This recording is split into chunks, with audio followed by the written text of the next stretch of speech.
Hello and welcome to the Game Theory NBA Draft Show, where Bryce Simon and I are going to talk through NBA prospects and how they performed in week one of the college basketball season. We're going to focus a lot today on Caleb Wilson, who looks like the breakout star of the 2026 NBA draft cycle to this point. But we're also going to talk about a lot of guys that had fun opening games, opening weeks, and just kind of break down the top end of this draft and maybe even a couple of guys toward the middle and end of the first round. So keep it locked here. But first, let's hit the music. They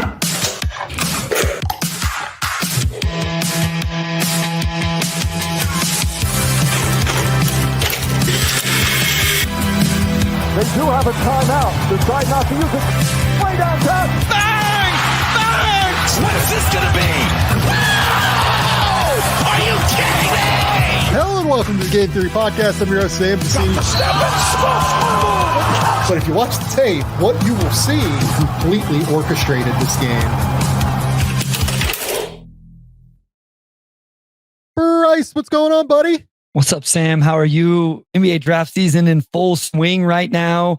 I'm excited because I'm finally feeling comfortable to color code players on my draft board. So my draft board, I have color coded, top 3, lottery, first round pick, potential lottery, interesting, but a two-way guy, stuff like that. And not that this won't change. It will absolutely change over the next 6 months. But before games this week, it's like, okay, do I think Caleb Wilson is a top 10 prospect or is he a top 20 prospect? Where do I feel about Peat? Where, the top 3 guys were already penciled in as, the tier 1 top 3 thing. Even some of the other guys on Kansas and North Carolina, do I think they have first round potential or are they more just the interesting tier? So the color coding is starting to go in and that makes me feel very good about this thing getting going. So I think where we have to start is Caleb Wilson. I think that is the guy that has helped himself the most in week one. And man, was he freaking outstanding against Kansas. And I would even go this far. I am not sure that I have ever seen a player in the first week answer more questions about himself than what Caleb Wilson has done through the first week of the year. And the reason I say that is that, look, I'm not going to sit here and tell you that NBA scouts thought he was not an alpha or didn't have the dog in him or whatever. But I wrote this today for The Athletic. The thing that I've gotten the most from scouts that texted me about this game was, I didn't know Caleb Wilson had that in him. I didn't know Caleb Wilson had that kind of dog in him. And part of it is the interviews after the game where he said, look, I have my wallpaper. I changed my wallpaper. Let me find the exact quote. Yeah. It's, I put stuff on the wallpaper of my phone before I play to make sure I'm pissed. My wallpaper today was my feeling after the McDonald's All-American game where I didn't touch the ball and Darryn Peterson was on my team. So he took this very personally and wanted to come out and be like, I am that dude. Good luck dealing with me. And we'll talk about the actual game and everything that he did from a skill level perspective. But I'm telling you, I had 3 different scouts that reached out to me that were just I did not know he had that level dog in him. And you saw it come out on the court with the way he chased loose balls, with the way that he got the crowd involved. It was as impressive a game as I have seen in a while. And again, I don't want to make it sound like scouts thought that he was deficient in some way. It's more that the intel process is going on, or it's early in the process. We're 9 months from the draft or whatever, 8 months from the draft. Teams are really starting to do due diligence on these guys. And they didn't know that Caleb had that. He proved it on Friday night that he does have that. Well, and that's why, you wait. It's one thing to do it against Central Arkansas, and that's no shade at Central Arkansas whatsoever. I could say that about 250 different schools, right? It's another thing to do it against Kansas, the potential number 1 pick, all of that stuff, as he referenced that McDonald's All-American game, and seeing him do that. And just the funny thing was, I wrote down like this was one of my favorite shots of the night. This is the favorite shot of the night for him. And it was a mid-post isolation, rose up over the defender, knocked it down. But then it was, later in the half, he has a mid-post isolation. He attacks the middle of the lane and hits an unblockable fadeaway. Oh, and then in the second half, he gets a switch, immediately takes it to the post and hits another mid-range fadeaway.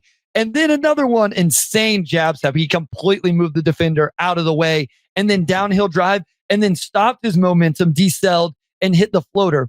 It was just like one after another where I'm like, okay, I just can't keep writing that it's my favorite move of the night because now there's 5 of them and I'm, taking up all the space on my scouting report from one single game.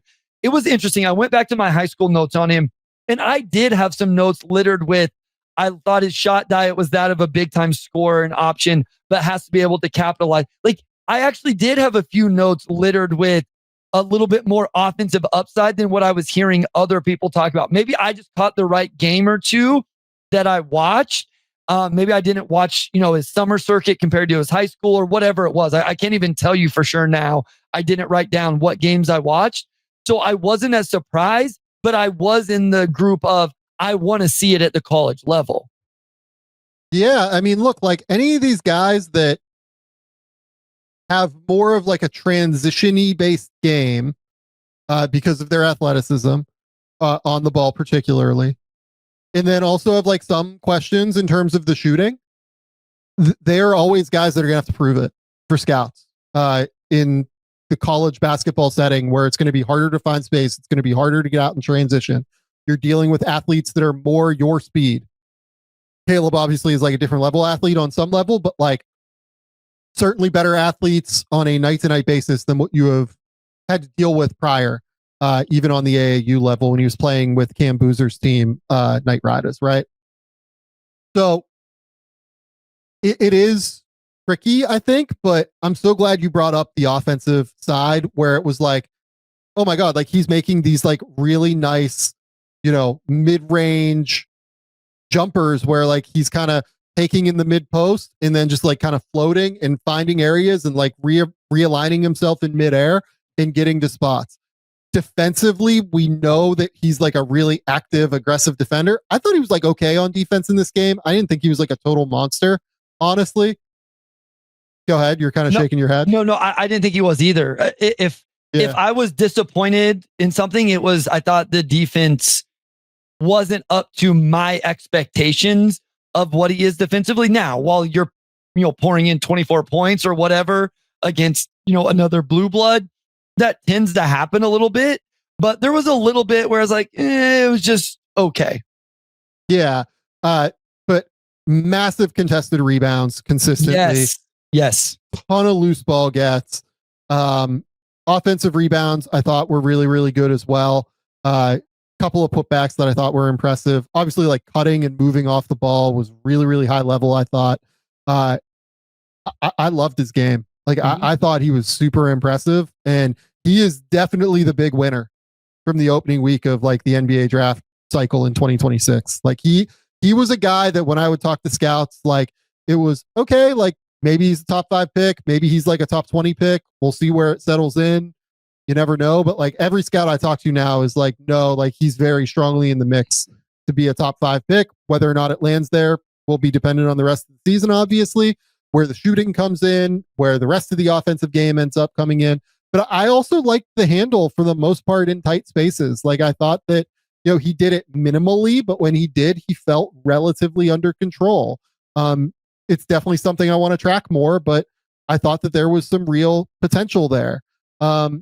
It was just, again, opinions coming into this game were like really all over the map on Caleb Wilson when I talked to NBA people.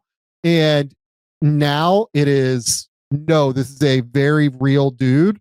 And again, I really can't emphasize enough that like I got like 3 scouts that were just like immediately, oh no, I didn't know he had that in him. Like I didn't know he had that kind of aggression and like taking it personally kind of mentality to him.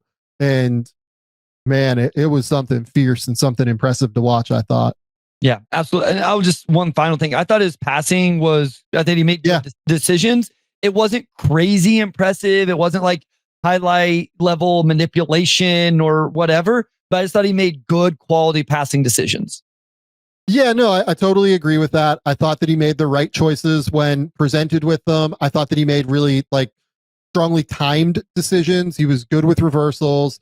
He threw if I remember, at least one high low into Henri Veesaar. Speaking of that, we're gonna have to talk about Veesaar in a second. Sure. But yeah, I thought he was really impressive. I thought Caleb looked like a guy that's going to go in the top 6 or 7 at the very least. And like, if he continues at this pace, he might be a guy that like challenges to get into that top group at the end of the day of Dybantsa, Peterson, and Boozer. I don't know that I'm quite there yet, but at the very least, this guy's going very high on draft night. I do feel confident saying that.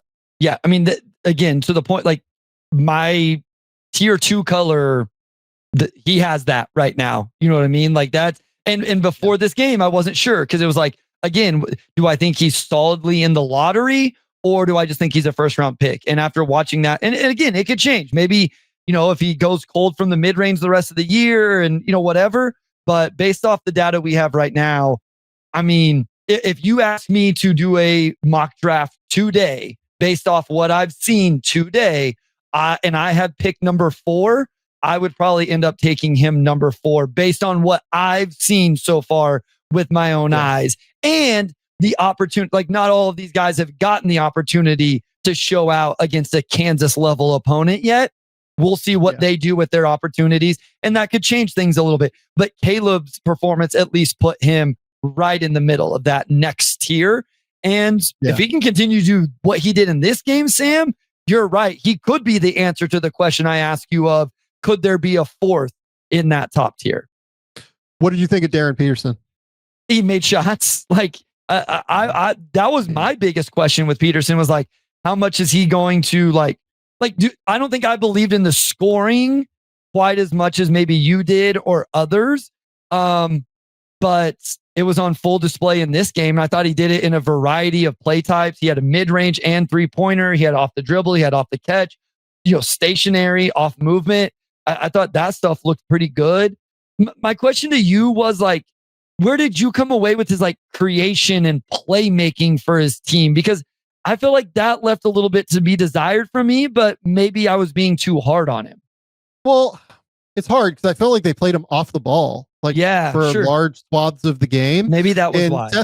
Seth Trimble's a really good defender at North Carolina. Okay, so that was the other thing. Like, I wanted to give Seth Trimble a shout out for like not a guy we're going to talk about through the draft cycle, I would guess a whole lot, but maybe we should evaluate any player he plays against because like he's going to give us a good look. I think Seth Trimble's going to be on a 2-way at some point. I just want to be clear about that. Like, I think he is like, he has enough scoring and he is a really, really good defender like his denial, I thought particularly when Peterson went off the ball was really, really high level. And I thought he was awesome in that respect. Like I thought Darryn, given the role that he was asked to occupy, like he made an obscene shot off of a curl in the first half that was awesome. I thought some of the passing was okay. Like when he got a chance to do it, I thought it was pretty good. Drill to catch and shoot 3 if memory serves. Like I thought he was pretty good. Like I thought he was everything. He goes for 23 points on 8 for 14 from the field, I believe. I don't have the numbers up. I'm kind of going off memory there. 22 points on 8 for 14 from the field, 3 assists, 1 block, 2 steals. He had a really good steal where I believe it was, who was it? Was it Veesaar or Caleb Wilson that like caught in the middle of the court? And he just decided, I'm going to dig and I'm going to go for this ball. And he started transition opportunity and they ended up scoring off of that. I thought his instincts were really good. By and large, I thought Darryn did exactly what we expected Darryn to do in that game. It's just that the rest of Kansas outside of Bryson Tiller just didn't really show up, unfortunately. Tiller makes the 4 threes in the first half.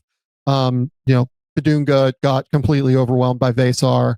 I mean, it felt pretty rough across the board for the rest of the Kansas guys. But we thought this coming into the year where like this Kansas team is like relatively under talented compared to what their normal track record is. And it's probably going to rely on Darryn. I think I would just prefer them to play a lot more high ball screen stuff with Darryn than what they did throughout the course of the game. Yeah, because I think he does a good job running ball screens. It happened early in this game where he got to a mid-range pull-up and a floater.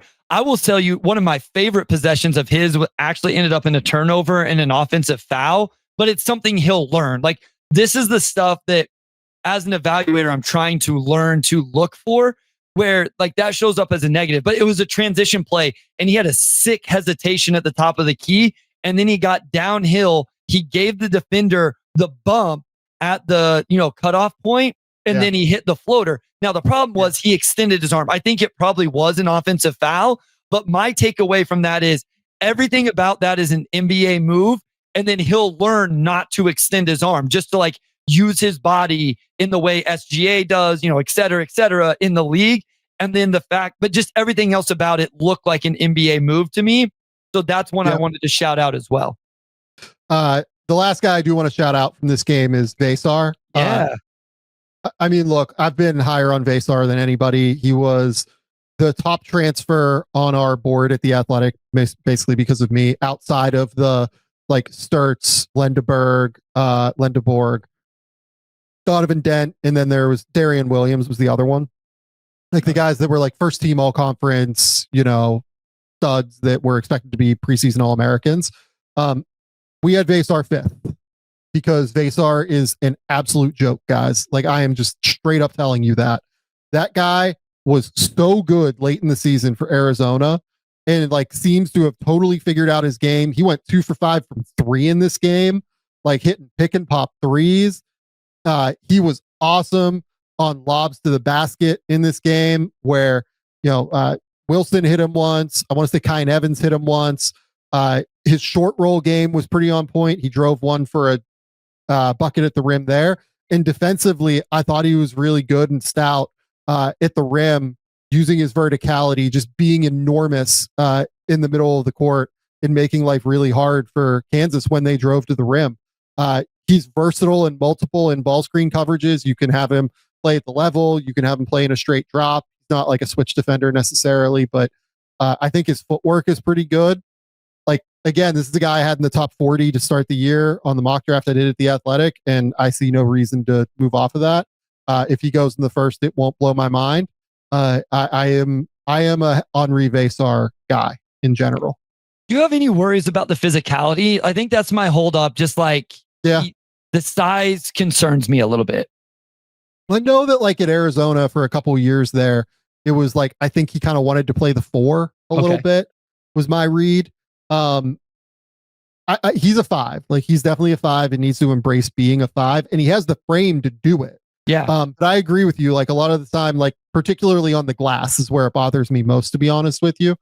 I think that he could stand to be better on the glass in the way that he attacks. Sure. Okay. Before we move, for what it's worth, I thought he was good too. Like, I'm sorry, I just like threw this question at you that was kind of a negative. I thought he was good. He stood out to me as well. Yeah, I thought he was like truly awesome in the game. Look, that has a chance to be one of the 2 or 3 best front courts in the country between him and Wilson. Like, they're going to be awesome this season. It's just going to be the guards. Like, can Kyan Evans consistently do it night after night?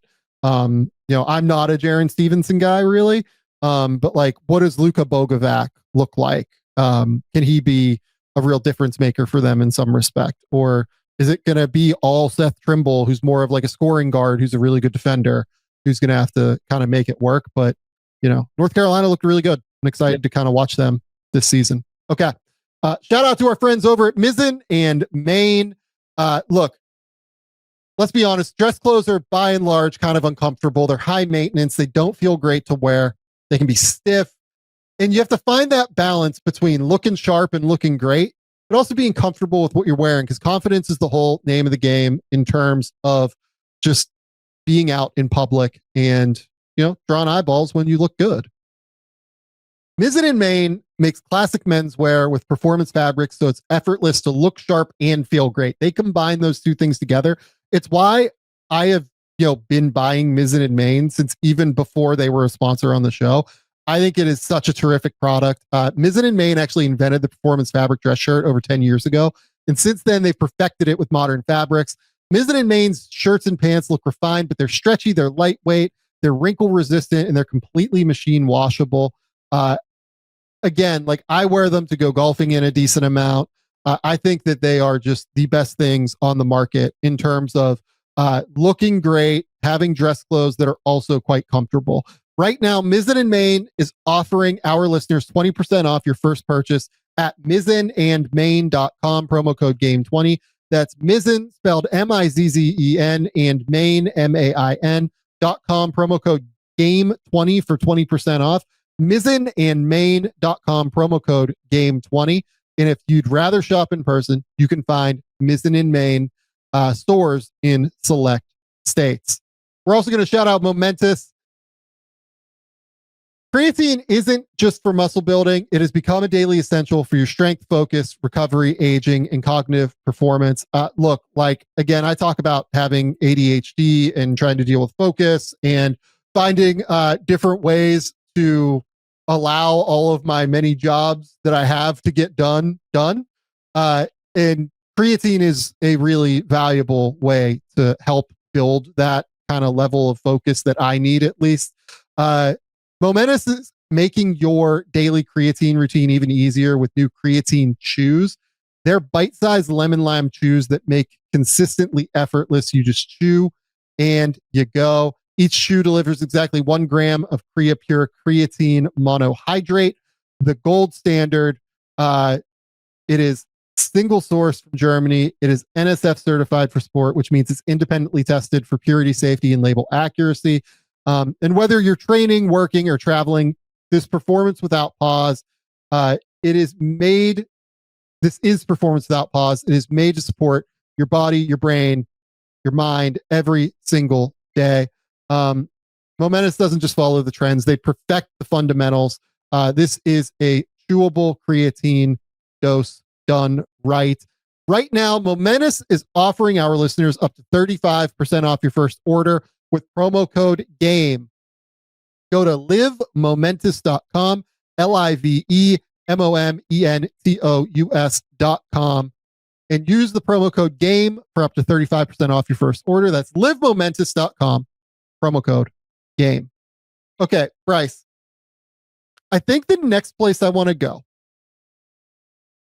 is, well, I'll ask you. Do you want to go to Dybantsa or do you want to go to Cambuser next? Let's do AJ. Okay. So I've watched AJ's Villanova game. Again, like, I don't care as much about the games like Holy Cross, to be honest. That's just like kind of my evaluation strategy. Patriot League disrespect will not be tolerated. I apologize, my American University alumni brethren here. But the Villanova game was really interesting because I thought it showcased a lot of AJ's flaws. And then near the end of the game, I thought it really showcased what makes him special. So I'll be interested to kind of hear what your thoughts were. Yeah, I mean, I think he showed what still has me excited in terms of his ability to get into shots. I think I want to go here real quick before, like, what do you think about his passing? Like, I think he's a very willing passer. Totally. Very unselfish to me for what he makes connective passes and all of that. So, okay. Like, I feel like I've had that. So I like that the shot making has been there from the 2-point. How many? He shot 1 total 3 the Holy Cross game must not be in here yet. He went 0 for 2 against Holy Cross. Yeah. So 1 of 3 from the 3-point line. Went 2 of 7 from the free throw line. So I think all those questions about the jumper, the shot in general, but I think the size, the athleticism, the rebounding, all of those things have shown up as well.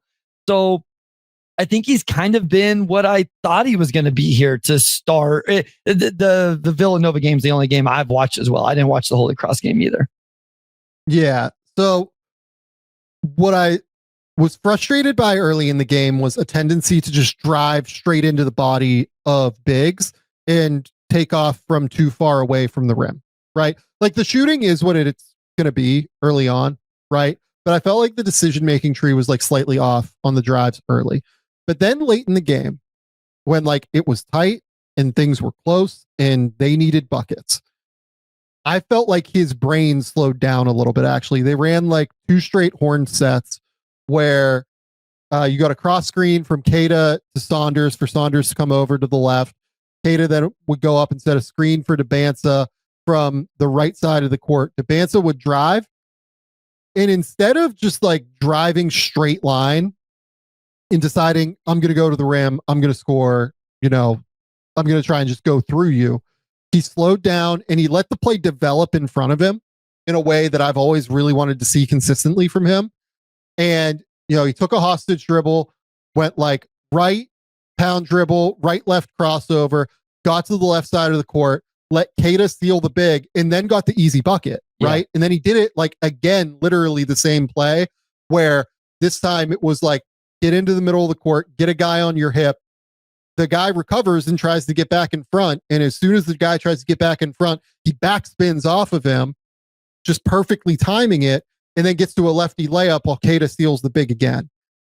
It was that kind of patience and poise that I've really wanted to see from him for a while that I thought was really important.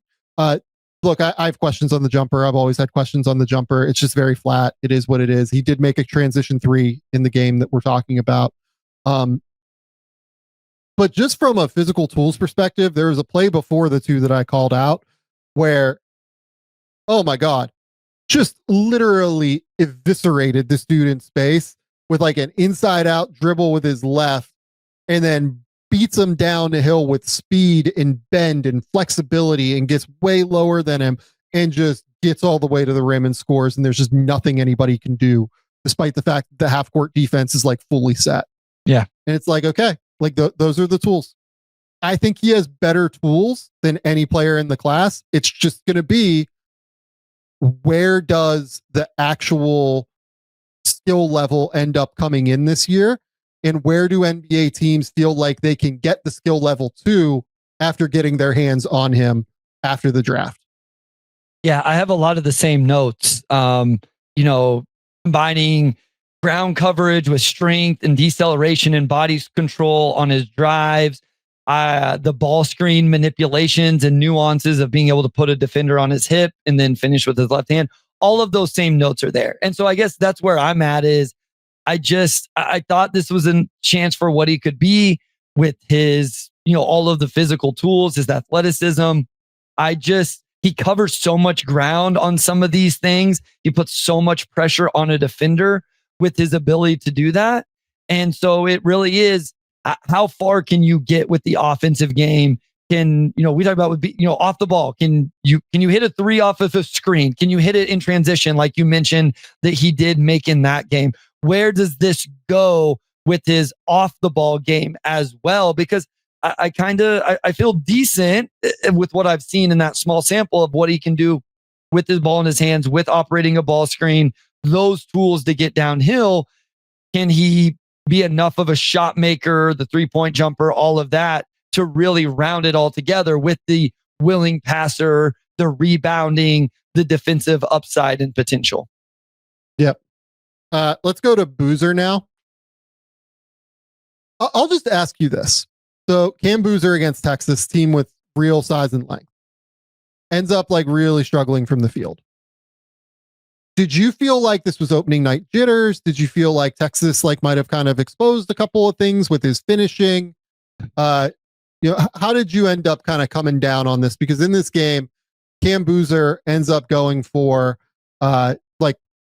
awesome, low level game, by the way, 15 points, 13 rebounds, 2 assists, 3 steals and a block, but shoots 3 for 12 from the field and doesn't make a 3. And it looked complicated, I would say, throughout. So the first thing I want to say is I thought he looked very good defensively in this game. I thought that stood out. I thought his ability to defend multiple positions and players in that game stood out. And so just solely by that, it wasn't going to be a major negative game. He rebounded the hell out of the ball. It was not a major negative game. I want to be very clear that I don't think that either. Yeah, rebounded the heck out of the ball, got to the free throw line 12 times. And so I think this is the point you're going to make. So I apologize. And I know you've done it on the Substack already. If you could, this is the type of game that whenever I go back at the end of the year to watch prospects, that I would click on. I want to see the 3 for 12 game, 0 for 4 from 3. Did you make an impact in a positive way or not? And I felt like because of his defense, because of his ability to get to the free throw line, because of his rebounding, he was still a positive. Now, here is why I do want to take something away from this game. I do have worries about his finishing with like the lack of crazy vertical pop, explosion, whatever. Like being a below the rim finisher, those things make me nervous. And so it is definitely a data point to keep track of throughout the non-conference and then obviously into the conference schedule. Against this level of competition, do we see a trend? The 3-point shooting, I'll give the opening night jitters. In the next game, he went 4 from 9, obviously completely different competition. But in this game, he went 3 of, 8 inside the 3-point line. I just want to see if it happens again the next one. I think it's worth like really talking about and really looking at it. Is he not getting to angles? Is he always coming up short because he's not used to the contact yet?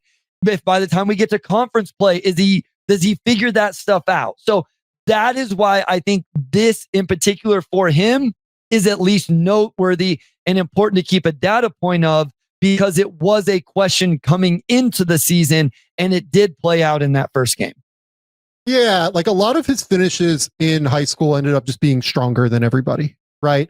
And now that there's real length, like I thought Nick Cody did a really good job in this game on him and like made his life hard because he is a switchable like athlete defender at Texas this year. And I am actually like, I don't think he's an NBA prospect this year. I want to say that from the jump. I don't think he's near the mark yet offensively, but there are some things that he does on defense athletically that I think are kind of interesting.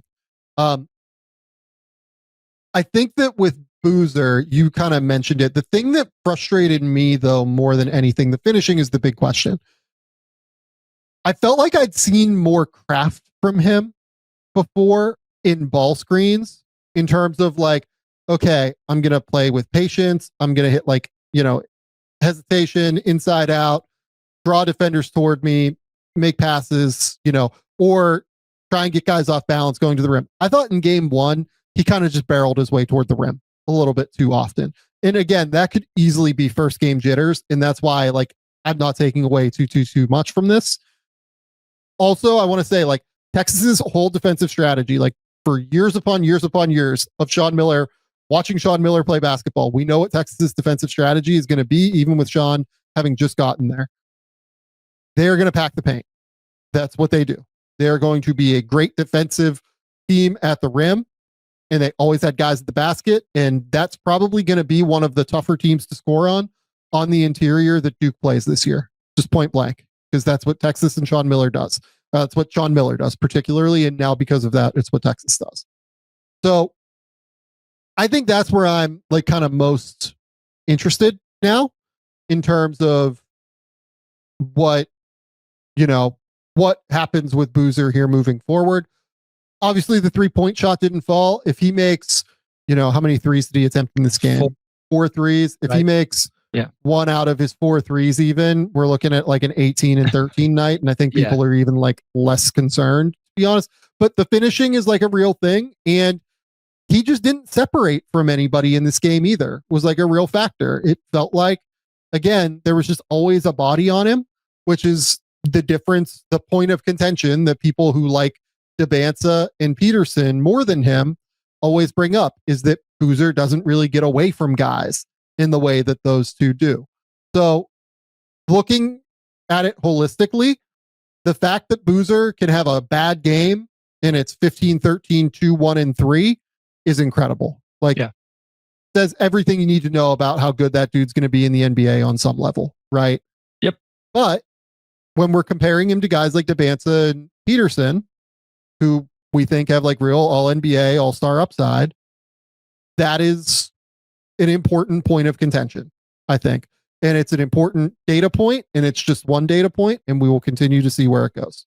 Yep. I agree 100%. I found myself, I've had Boozer 3 coming out of that game. A lot of the reasons why I have him 3 behind those two guys showed up, but a lot of the reasons why I have him 3 in a tier above all of the hundreds of other potential names is also showed up in that game in terms of the intangible. Like it would be really easy just to like get frustrated, get down on yourself, not make an impact because, it's the opening game and that was not him. And so it was still in that way, I still found myself impressed with who he is as a player. Yep. Any other games you want to talk about here? Well, I want to ask about a player from that game, and that's Daylon Swain for Texas, and what you thought about him coming out of that game as a guy who I think it was interesting with Miller at Xavier. I thought last year particularly was really good defensively, but it's like, can he offense? Can he make shots? Can he be aggressive? I just was like, okay, I'm back in a little bit after he wasn't super efficient in that game at all.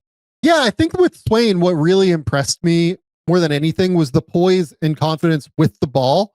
I feel like we haven't seen that a lot from him. Yeah. He was very patient in terms of the way that he attacked the rim, right?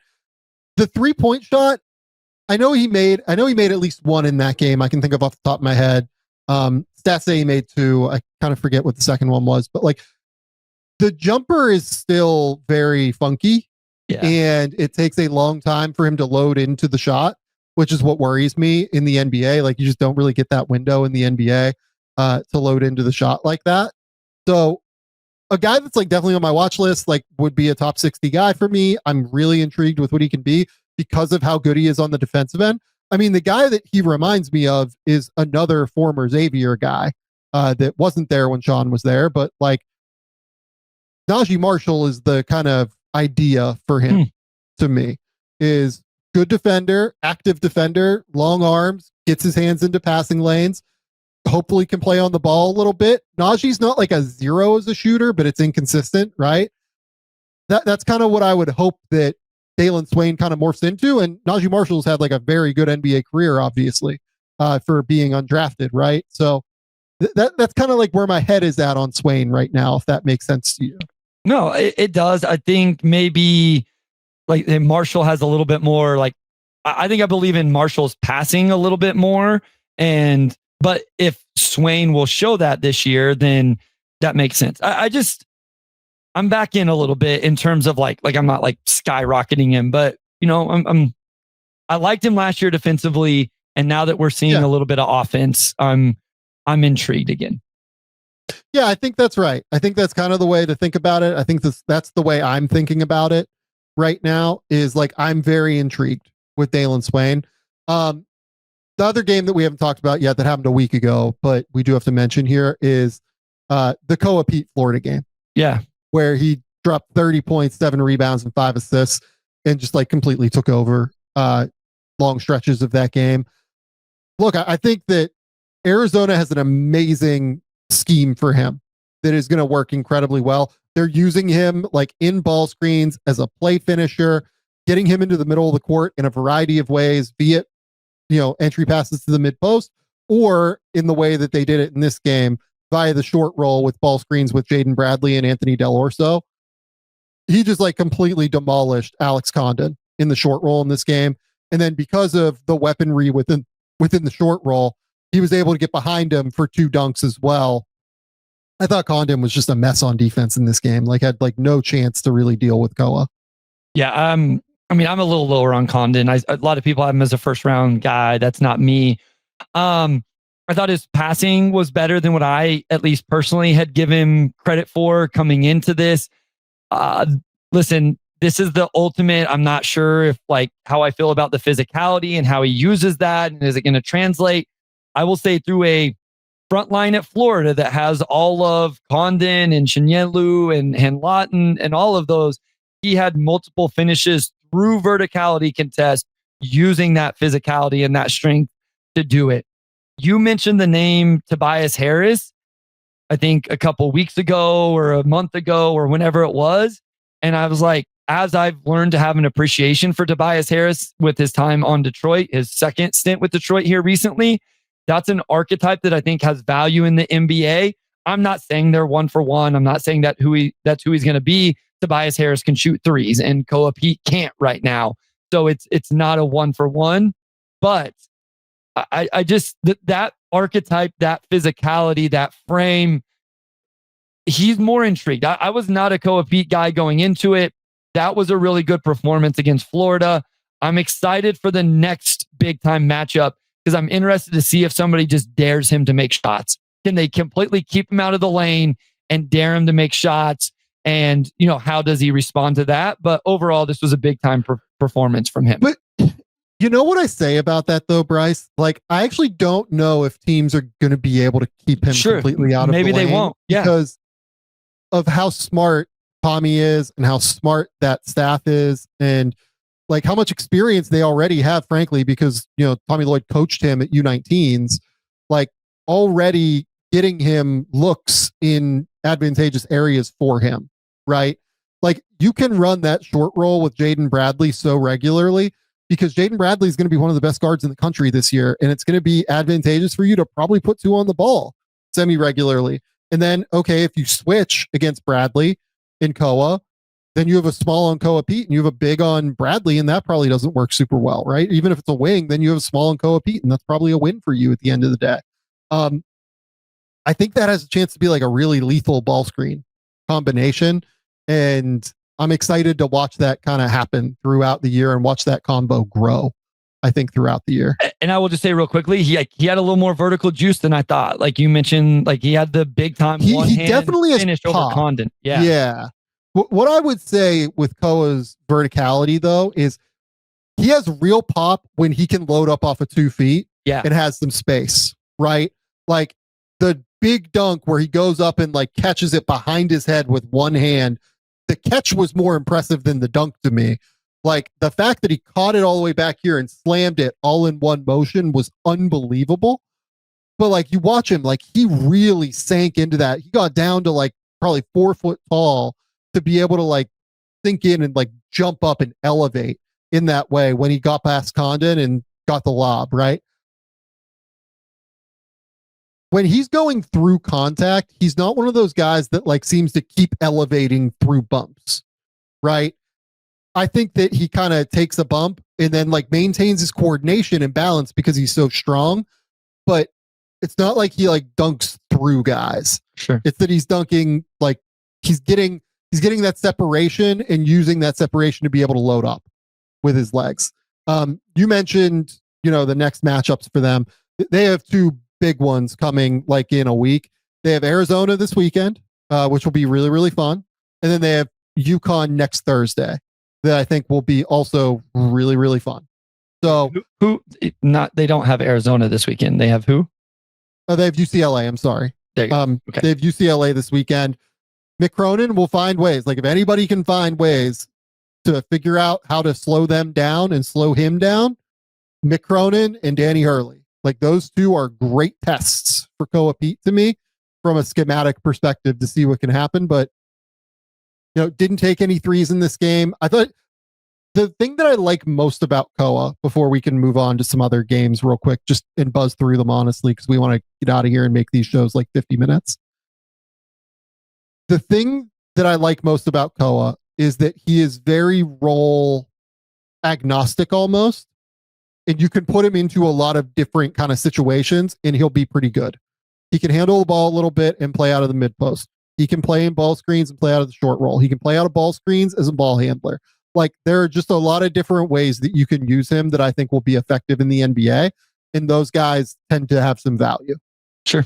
No, I listen, I'm excited for him and about him now being a guy that was not like, I was probably closer to the 20s for Koa than the top 10 for Koa until this game. Sure. Yeah. No, I think that's fair. Okay. Buzz through some games real quick. I do want to mention the Avdalas game for Virginia Tech against Providence. So Nicholas Avdalas, who is Greek kid who declared for the draft last year, came over to Virginia Tech this year, goes for 33, 5, and 6 against Providence, was utterly outstanding. I'm absolutely breaking this game down over on the Substack, game3samv.substack.com. You will have a breakdown of that probably on Tuesday if you made me bet at this point. Avdalas is a really interesting player. He is somebody that like they essentially have playing point guard at Virginia Tech right now. It's not essentially, he's playing point guard at Virginia Tech right now. I don't think he's an NBA point guard. I think he is more of a wing, who's like a playmaking wing in the NBA. I didn't think that like he separated in the half court in this game against Providence at a super high level and was really reliant on like the touch scoring and touch finishing. Like had a couple of nice like mid-range jumpers, couple of really nice finishes at the rim as on layups. How many threes did he make? I'll look this up while we're talking. Ended up making, 5 out of 8 from 3 in this game. The thing with Avdalas is that the jumper has always looked amazing, but he's never really made shots at the level that like you really desperately need him to. Like he made 36% of his threes last year for Peristeri, which was like super high level, but you look at it, when he was playing Basketball Champions League, he made 21%. When he was in the Greek League, he was at 39%.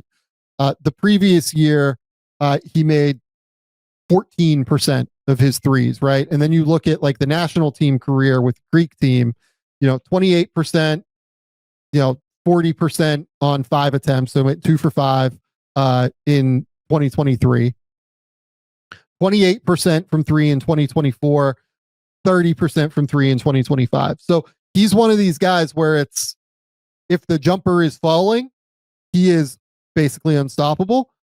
I want to see where the jumper settles before like losing my mind over it. I'm not saying he's not potentially a lottery pick. I think he is potentially a lottery pick, but I do want to see where the jumper settles in because he does so many impressive things.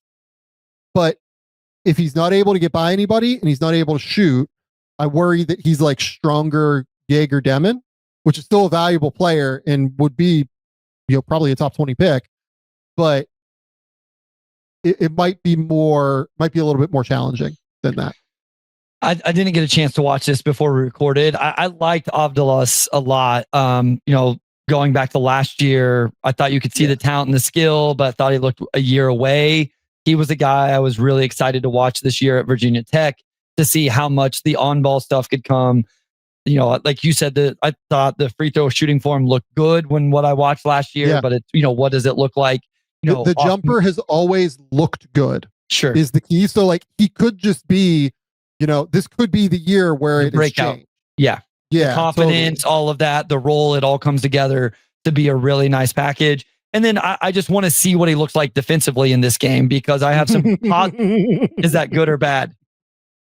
No, don't tell me. Don't tell me. I had some positive notes from before, so this will be fun. Don't ruin it for me. Yeah. Yeah. Okay. We'll go with that. Okay. Yeah. Like the thing that really impressed me though was the pace. Again, like his pace was fantastic on the ball in this game. Consistently played off of 2 feet, was really, really impressive. And he's much stronger. Like the thing that I'd gotten that I wrote at The Athletic was he's put on like 20 pounds since last year from getting to like a US like strength and conditioning program. And it's just massive. Like you can see that he is much bigger, much stronger, much more physically capable now than what he was over in Greece. The last game I want to talk about, have you watched any of Michigan State, Arkansas yet? That's literally the other game in the queue. Like I watched Alabama, St. John's. I did not get to these 2 games.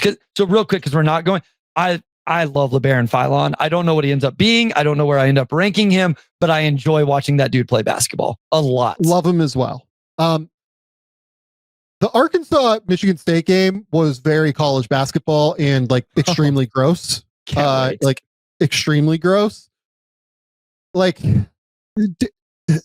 Darius Acuff ends, 16 points, 6 assists, 1 turnover, but goes 5 of 16 from the field, 2 for 8 from 3, 4 of 7 from the line. And man, it was a whole lot of dribbling, Bryce. It was a whole lot of dribbling. And then like Malik Thomas, goes 2 for 9 for 3, 5 for 15 from the field, 16 points, 6 rebounds, 2 assists, 2 turnovers. And it was like, a lot of catch and shoots, which was okay. But like, even when he tried to drive, it felt like there was a whole lot of stagnation. Offense didn't look, it was a real John Calipari show offensively. It felt like to me. And this is a team that doesn't have a lot of spacing to begin with because like teams don't really care if DJ Wagner shoots yet. Billy Richmond is just not a shooter. Acuff is not really a shooter. Like Trevon Brazil, teams haven't really shown an inclination to care if he shoots throughout the course of his career. And Nick Pringle just like has never really taken threes, honestly, throughout the course of his career. It's not really his game. And then like off the bench, Malik Ewan's like a big, right? Carter Knox came off the bench in this game and like played 18 minutes. I don't know what's going on there. Like, am I off my rocker that I thought he was really good last year and now he's just like barely playing? I do think he's dealing with some sort of injury. I know he missed the opener against Southern early on, but like very was like confused to figure out what was going on there. And I'm interested to see if like he has a toe sprain right now. I'm interested to see if Carter Knox just like immediately enters the starting lineup once he's like fully over the toe sprain. Yeah. I'm very excited to watch this because I haven't seen, I mean, obviously Bryce, don't be, it's gross. Like it's gross basketball. But I need to evaluate Acuff. I need to get eyes on Malik Thomas. That's a name that I need to figure out. So, no, this will be good. And I mean, so I had it in the background of something else I was doing, another game I was watching, or I was doing a breakdown or something. I heard Cam Ward's name a lot. That seemed like the name that Cam I heard pop the most. Yeah. So, yeah, like Cam Ward, the thing is like Cam Ward was one of the most efficient players on the AAU circuit last year. He just continues to be like such a superb athlete that, you know, I don't think he's a one and done. He has a lot of skill level work to do still, but he's going to be impactful for Michigan State for sure this year. Like he's a really, really good player. Yeah. Love it. So, okay. That's where we're going to leave it. We're trying to keep these shows like 40 to 50 minutes. We went to 52 minutes. I feel like that's okay for today. Bryce, tell the people where they can find your work. Tell the people what's going on. Yeah. At Motor City Hoops on Twitter, on Blue Sky, Motor City Hoops Substack, Game Theory with Sam Vecenie Substack, where I will try to start providing some other NBA draft video breakdowns along with what Sam has going on. Pistons Pulse podcast. And then of course, right here, Game Theory with the Sam Vecenie. Yeah, by the time that this is out, there will be breakdowns definitely over on the Substack channel on Darryn Peterson and Caleb Wilson's game. That was such a fun game, and I'm really excited to break that down. I'm probably going to start doing that like as soon as I'm done with these shows. So go to the Substack, gametheorysamv.substack.com. You will have breakdowns there. I will do the Avdalas game as well at the very least, and then that'll probably take us to potentially Champions Classic, right? Because that's this week. So we'll have some Boozer Peterson stuff. There will be a lot of fun stuff that we'll break down over on the channel this week. This is a big college basketball week, so we'll make sure that you guys have quite a bit going on there. GameTheorySamV.substack.com. Shout out the sponsors, Mizzen Main and Momentous. Go to The Athletic. Keep me employed. I have two things, coming this week. The first one is probably up today. It is like week one takeaways of the NBA draft, kind of similar-ish to what we talked about here, but maybe with a little bit more reporting. And then the second one is I will have rookie rankings later this week. So excited to go through that and talk through those. That's where I'm at. Until next time, we'll talk soon, folks. Bye.